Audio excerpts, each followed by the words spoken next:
नमस्कार दोस्तों, planet stock के सीरीज में आप सभी का हार्दिक अभिनंदन करता हूं। दोस्तों आज हम लोग देखने वाले हैं जीवी फिल्म्स। जी हां दोस्तों, जीवी फिल्म्स की बात करें तो एक टाइम ऐसा था जब इसमें वॉल्यूम बनना चालू हुआ, तो वॉल्यूम बनने के साथ साथ इस कंपनी ने एक बहुत बढ़िया रिटर्न भी दिया है।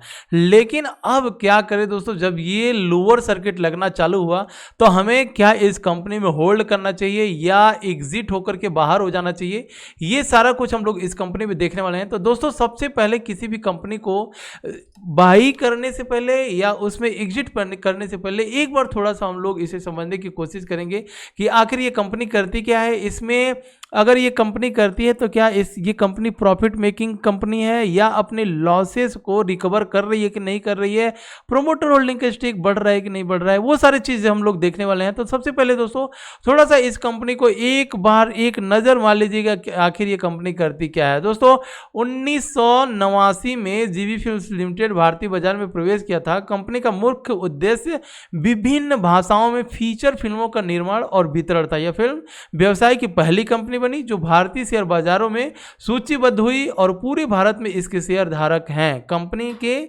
3 कार्यक्षेत्र फिल्म निर्माता, फिल्म वितरण और फिल्म प्रदर्शनी और न्यू मीडिया टेक्नोलॉजी के लिए कंपनी काम करती है। दोस्तों यहाँ पर शॉर्ट में इस कंपनी को एक बार पढ़ लीजिएगा अगर कुछ भी डाउट हो, क्योंकि अगर मान लीजिए हमें अगर इस कंपनी के बारे में जानना ही है तो सबसे पहले मेन चीज़ों को समझना बहुत ज़रूरी है। तो दोस्तों यहाँ पर भी इस कंपनी को एक बार जरूर देखिएगा। मीडिया उद्योग से भारत की पहली सूचीबद्ध पब्लिक प्राइवेट लिमिटेड ये कंपनी पहले जापान को तमिल फिल्मों का निर्यात करना और बाद में कोरिया जैसे अन्य गैर पारंपरिक दक्षिण पूर्व एशियाई बाजारों में निर्यात करना इस कंपनी का मेन काम था। दोस्तों कहीं ना कहीं उसके बाद से देखेंगे तमिलनाडु के एक क्लास टाउन में थिएटर में डीटीएस लाने वाले पहले व्यक्ति इस कंपनी के जो प्रमोटर थे वो बने।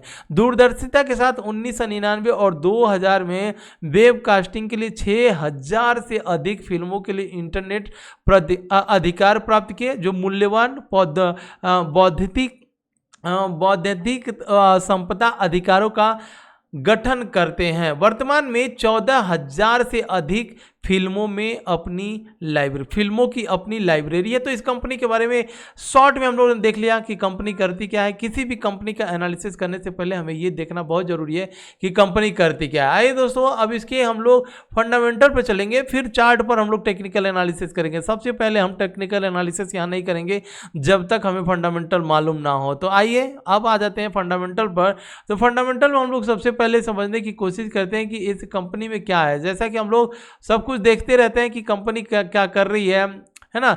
तो 157 करोड़ की ये कंपनी है, मतलब पेनी स्टॉक में अगर कोई कंपनी 157 करोड़ की हो तो ठीक ठाक ही है। लेकिन आरओसी आरओई ये दोनों मतलब ऑलमोस्ट आप देख ही रहे हैं माइनस में है।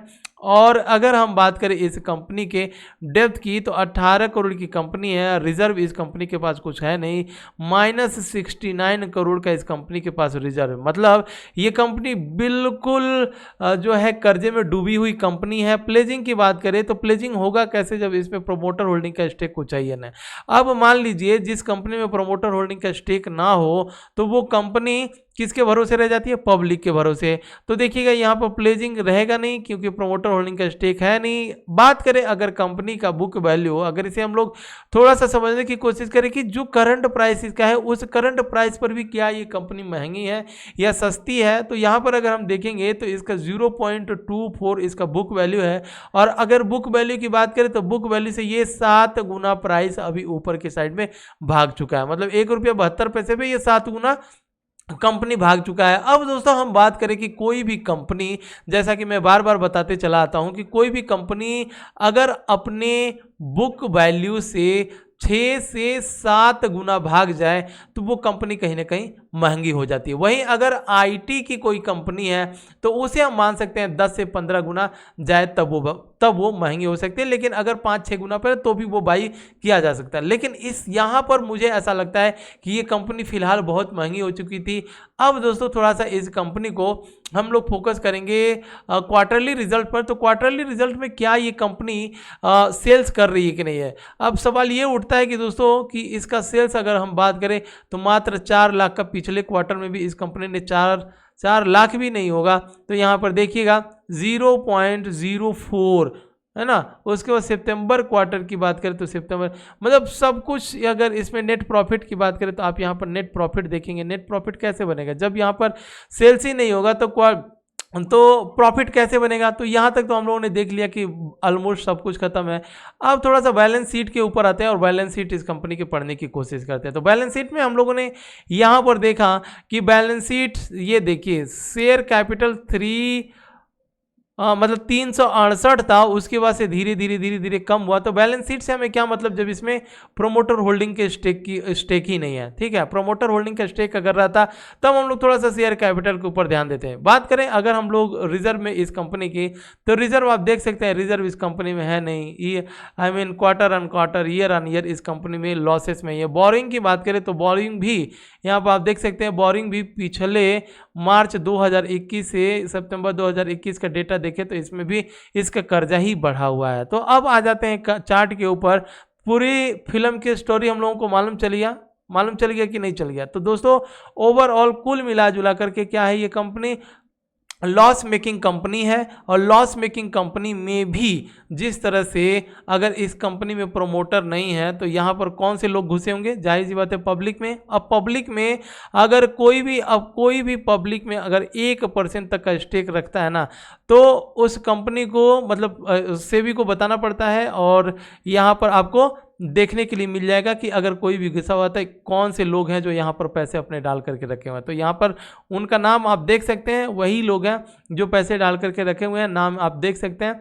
फिर भी इन लोगों को विश्वास ऐसा है कि ये कंपनी कहीं ना कहीं ऊपर जा सकती है। और सबसे ज़्यादा जो इस कंपनी में स्टेक है वो है इसारी के गणेश जी का, और उनका स्टेक अराउंड इस कंपनी में 19.91 है। उसके बाद से माधवन गणेश जी हैं, उनका स्टेक मतलब 11.3।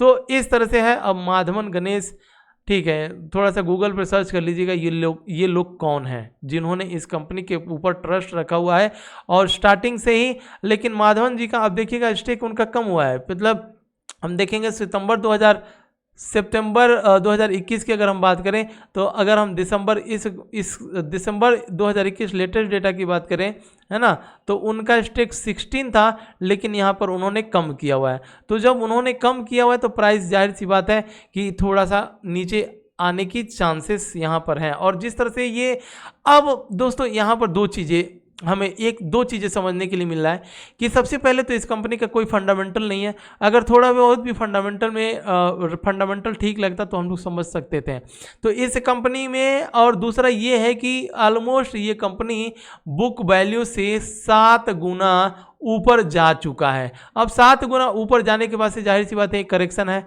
अब जो लोग बाई करके रखे हुए होंगे उनको तो भैया जैसे ही ऑलमोस्ट ये क्रॉस हुआ ना तो यहीं पर प्रॉफिट बुक करके निकल जाना चाहिए था। अब कुछ लोग आप देखे होंगे कि जिस तरह से उनको अगर फंडामेंटल के बारे में नॉलेज नहीं है तो उन्हें ये लगा होगा कि ₹1.70, ₹1.80 तो बहुत कम प्राइस है, चलो इसको बाई कर लेते हैं। और बाई करने के बाद जब कंपनी लोअर सर्किट मारने लगती है तब जो है पसीने छूटने लगते हैं। अब यहाँ पर हम देखेंगे कि अगर कंपनी वास्तव में ये नीचे आ रही है तो कहाँ पर चांस देगा। तो यहाँ पर दोस्तों ये एक बहुत बड़ा सपोर्ट है, ठीक है। मतलब जब ये नीचे से ऊपर की साइड में जा रहा था, तब इसके लिए यहाँ पर एक रेजिस्टेंस था, रेजिस्टेंस भी ब्रेक किया, अच्छा खासा प्रॉफिट, बुक वैल्यू से 7 गुना, तो अच्छा प्रॉफिट दिया। ऐसा नहीं मैं बोलता हूँ कि नहीं प्रॉफिट दिया, लेकिन प्रॉफिट बुक करना एक कला है, आप सबको पता है। अब दूसरा चीज मैं आपको एक चीज बताना चाहता हूं कि जिस कंपनी का फंडामेंटल ठीक ना हो और वो कंपनी आपने बाई कर लिया और प्रॉफिट दे रही है तो उस कंपनी में प्रॉफिट बुक करना कभी भी गलती से भी मत भूलिए। उस कंपनी में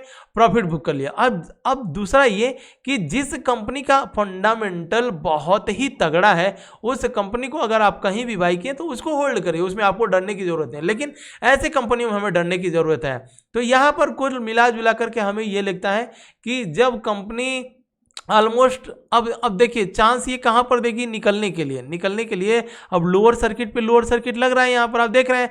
तो हो सकता है जैसे ही अपने डिमांड जोन पर, अब डिमांड जोन किसे कहते हैं, जो ये प्राइस एक्शन है, तो जब ये ऊपर एक हाई बना करके जब फिर इसी प्राइस एक्शन के पास कहीं ना कहीं आएगा तो यहां पर क्या होगा, डिमांड क्रिएट होगा और यहां से फिर से बाइंग की अपॉर्चुनिटी ली जाएगी। तो यहां पर हो सकता है आपको एक फिर से अपर सर्किट देखने के लिए मिले, तो यहां से आप अपना जान छुड़ा करके पीछा छुड़ा सकते हैं। हैं या जिन लोगों ने नीचे की साइड में बाई किए हुए हैं, तो उन्हें क्या करना है, अपना मूलधन निकाल लेना है। जैसे कि मैं बोलता हूं कि किसी भी जिस कंपनी का भी फंडामेंटल खराब है, अपना मूलधन बाहर कीजिए, प्रॉफिट आप छोड़ दीजिए। प्रॉफिट में देखिए दोस्तों, ये जीवी फिल्म्स लिमिटेड है और कहीं ना कहीं बहुत मतलब ये एक इकलौता ऐसा है जो कहीं ना कहीं फिल्म निर्माता से लेकर के, जिस तरह से अभी हम लोगों ने पढ़ा हुआ कि आखिर ये कंपनी करती क्या है, तो उस तरह के काम ये ही एक कंपनी करती है। ठीक है, तो फ्यूचर में हो ना हो, अगर कोई बड़ा इन्वेस्टर इसमें इंटरेस्ट दिखा दे, अपना इंटरेस्ट शो कर दे, और फिर प्रोमोटर होल्डिंग का स्टेक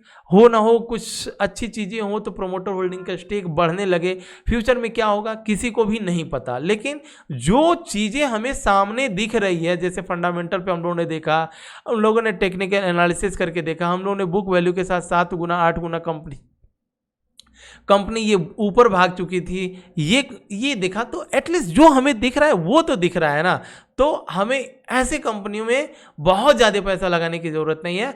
और जिस तरह से हम लोगों ने स्ट्रैटेजी लगाया कि अगर ये अपने डिमांड जोन पर आता है, और जिन लोगों ने ऊपर भी बाई करके रखे हुए हैं दोस्तों, तो जो लोग ऊपर बाई करके रखे हुए हैं, तो डिमांड जोन पर आने के बाद से एक बार देखिएगा, अगर यहाँ से थोड़ा बहुत भी आपको चांस मिलता है या रिकवरी होता है, यहाँ से जैसे ही मतलब यहाँ से अपर सर्किट तो लगना चालू होगा, तो थोड़ा बहुत लॉस में भी अगर आप चाहते हैं तो आप वहाँ से निकल सकते हैं। इसके बाद में छोटी छोटी कंपनियाँ जितने भी, अब ये देखिए सबसे ज़्यादा आप लोगों ने कमेंट किया होता है जीवी फिल्म के बारे में, तो इस फिल्म इस वीडियो का मतलब इस स्टॉक का पिक्चर हम लोगों ने पूरा का पूरा देख लिया। अब अगर आपको कैसा लगा दोस्तों एक बार बताइएगा ज़रूर, और मैं ट्राई करता हूं कि जितने कमेंट्स बॉक्स में स्टॉक आए हैं सबका 4-4 5-5 मिनट का वीडियो एक बना करके डाल दूं। तो दोस्तों माफ़ कीजिएगा, जब भी फंडामेंटल देखते हैं तो वीडियो थोड़ी सी बड़ी बन जाती है, तो इसके लिए हमेशा मैं माफ़ी मांगते ही रहता हूं। और इसी के साथ लेते हैं विदा, और इस कंपनी में बहुत ज़्यादा इन्वेस्ट करने की ज़रूरत नहीं है। तो चलिए दोस्तों, मिलते हैं नेक्स्ट वीडियो में।